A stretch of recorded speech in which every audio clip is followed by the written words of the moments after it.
Hi! Step on into the Dreamworld Academy Dojo. My name's Rosa, and I represent a martial artist archetype here in the dream world. My purpose is to train you in the art of dream control. Once you become lucid, you'll be able to manipulate and change the dream world to your liking. With the proper training, that is. Dream control is all about expectation. What you expect will happen in the dream world will happen. I'm going to teach you some of the most popular and useful ways to hone your dream control abilities, so you can create any lucid dream experience that you desire. Let's get into it.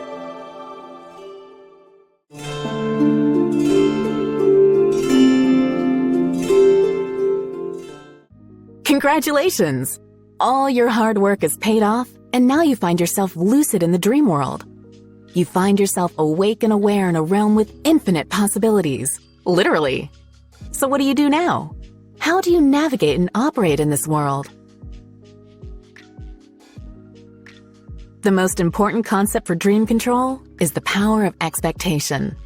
Expectation is the ruling force of the dream world, the key to manipulating your dream. It is quite simple. What you expect to happen in a dream will happen. If you turn a corner and expect to see your best friend, he will be there. If you open a door and expect to see a different dream scene entirely, it will be so. If you expect to jump into the air and fly, you will fly. You get the point. If you expect it, it shall be. This is a skill that seems easy, but can take some practice to fully implement. In our waking lives, we operate in a world that does not respond to our expectations. If we open up our banking app and expect to see $3 million, it doesn't manifest into reality. I wish it worked that way. But in the dream world, it does. It can be hard to overcome our waking life conditioning and expect things to manifest out of thin air. So we will fall back on the mantra that we will always come back to in this course: experimentation and practice. Start by expecting small things, like expecting to find a certain object on the table, or expecting a person to walk around the corner. Don't start with expecting huge shifts in your environment, like expecting to see the entire scene morph and change in front of you. Practice, practice, practice. Each success will build your confidence and increase your dream expectation skills. This is the part of the course where I'm supposed to tell you that your first lucid dream will be quite unstable. I'm supposed to say that you will most likely lose lucidity fairly quickly, and your first lucid dreams will be quite brief. I'm supposed to tell you that dreams are difficult to control, and it takes a long time to master this skill. That is exactly what you'll find in other lucid dreaming courses or online articles discussing dream control. Many lucid dreamers believe this, as I did in the very beginning. But that is not the truth. Lucid dream control is easy. The hardest work is removing limiting beliefs. Because as I mentioned before, lucid dreams work solely based on your expectations. Many lucid dreamers, myself included, have had their heads filled with misconceptions and limiting expectations, such as those mentioned previously. The hardest part about dream control is fully grasping the fact that your dreams can be anything that you want them to be. An online post by DeReuter001 on the LD for All forum explains this in a beautiful and articulate way. I could not hope to capture the essence of this idea in a more graceful way, so I will heavily quote from them in the next few slides. In a post titled The Master Key, they write, "You came to lucid dreaming because you had nightmares that you wanted to master, or because you had an amazing, beautiful, heartbreaking dream once that you wished you could go back to, or because you saw Inception and wished its vision of adventure without limits could be real. And frankly, the lucid dreams you're having don't add up to that. They're a constant battle for control and stability. You're always on the edge of losing them, and the ones you don't lose are elongated out of mere frustration and thinness of material. Lucid dreams were meant to be 1,000 times better than films, 1,000 times better than virtual reality. So, where are the planets with their untold billions of lifelong stories? Where are the spires and the stars more ancient than stone? Where are the lost loves and old thrills, and the ache of waking up from beautiful things? Why am I wandering aimlessly around my old school yet again? If this is what you sometimes feel, or often feel, then I'm writing this for you. The full possibilities of your dreams, the reasons you became a lucid dreamer, seem to be locked behind a door you can't open. I've written this topic for the sake of the happy truth that this door has a key, and you already own it.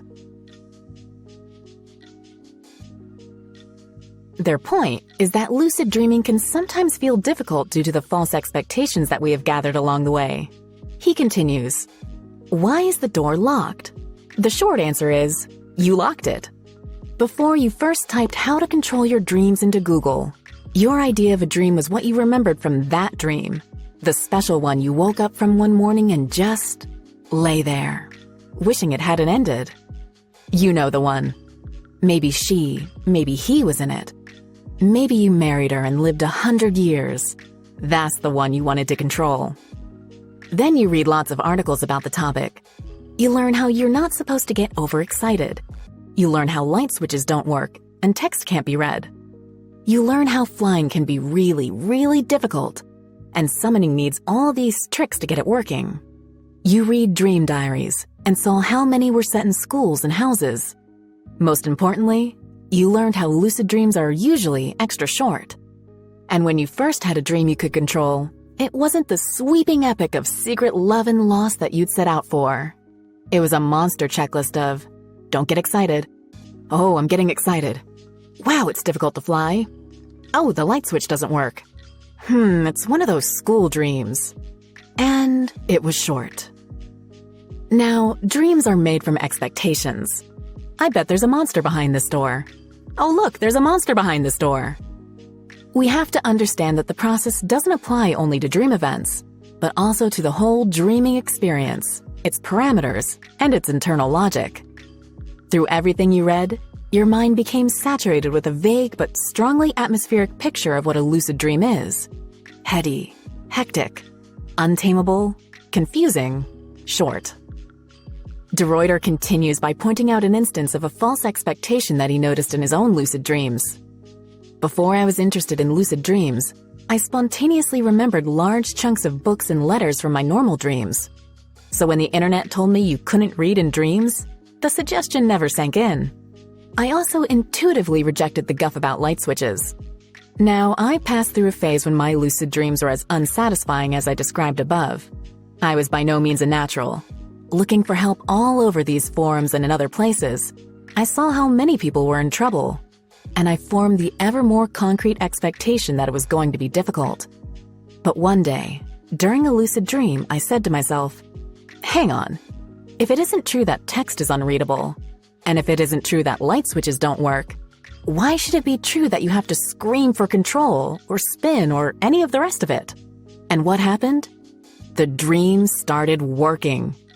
I could control it just as the creator of an entire universe should do, right down to the atoms.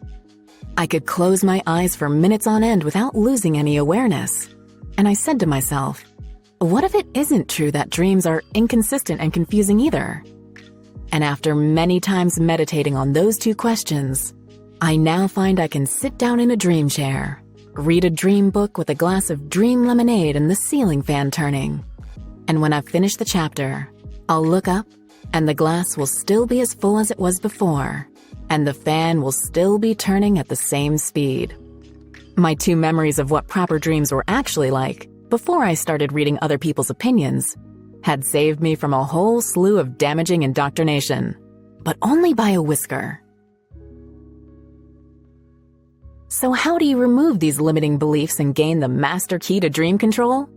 The first step is to identify the false expectation that derailed your lucid dream. This can be done in your dream journal. Go over your last lucid dream and identify the moment that you lost control of the dream. Maybe the dream began to fade away. Maybe you summoned a dream character and they failed to appear. Whatever it is, underline this moment in your dream journal. Now, take a moment to reflect and try to identify the limiting belief that caused your lucid dream to fail. Maybe you got really excited by your lucid dream adventure, and the dream faded away. On some level, do you expect that overexcitement causes the dream to destabilize? That is a very, very common misconception. Write a short paragraph on this limiting belief and how you will correct it next time. De Ruyter puts this beautifully in his post. The moment where you got overexcited and lost control. Think, my normal dreams don't end when I get emotional. Lucid dreams are better, not worse. I created this universe. I don't need to beg. I can feel whatever I want. The moment when you ended up in your house or your school yet again and couldn't escape to the beautiful place you wanted to visit, think, my normal dreams have taken me to planets and kingdoms so vivid and real that when I was a child, I dreaded the fearful ones, even when I was awake. Lucid dreams are better. I created this universe. I don't need to beg. I can go wherever I want. The moment you met your hero and he was made of cardboard, think, my normal dreams have made me fall in love with people so captivating, so full of profundity, wisdom, and tragedy that I seem to know them, every contour and line of their personality, better than I knew myself.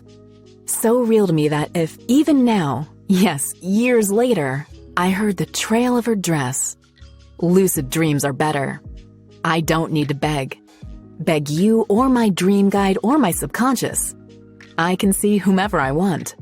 My normal dreams have told stories that swept me off my feet. Maybe not all of them, but I'll bet they have, and more than once. Why can't my lucid dreams do the same? There's no reason. Don't beg. Please don't sell out for less. Don't beg for what is rightfully yours. Lucid dreams are supposed to be better, not worse. Perhaps a friend has asked you, in your wildest dreams, where would you go? Whom would you meet? When you are asked that, did you look for the answer in your lucid dreams or in your normal dreams? If you don't think of your lucid dreams as your wildest dreams, then they're not good enough yet. Here is where your work begins. The only dream control techniques that require practice are removing your limiting beliefs.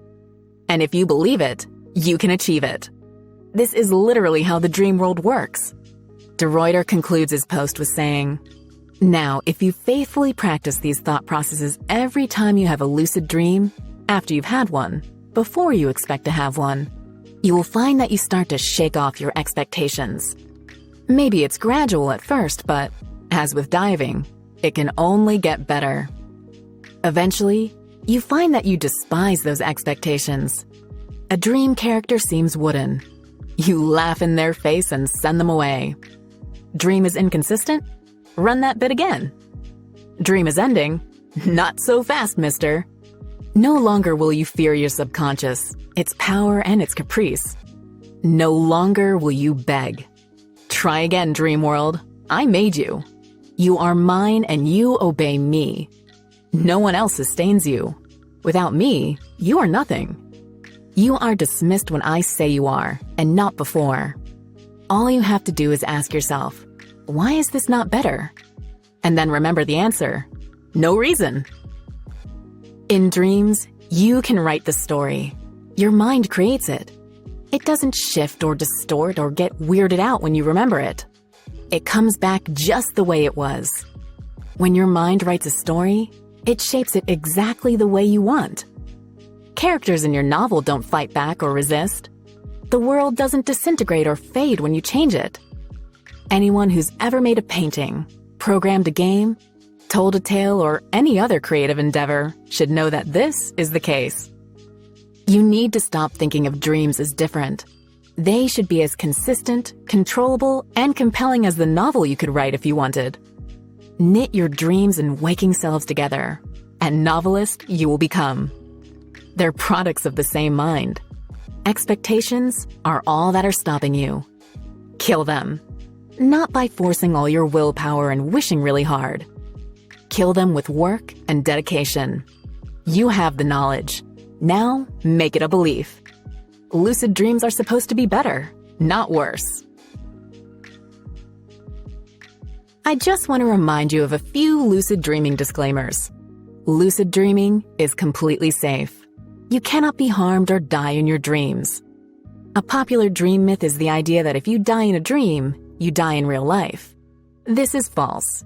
You are completely safe from harm in your dream world. The same goes for dream characters.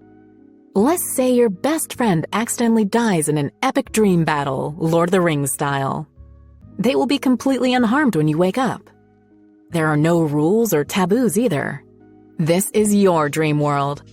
There's no one around you to judge you or punish you for what you decide to do here. You are free to do literally whatever you please with no consequences. The number of ways to manipulate your dream are only limited by your imagination. In time, you will invent your own techniques and methods to bring about your dream goals and dream adventures.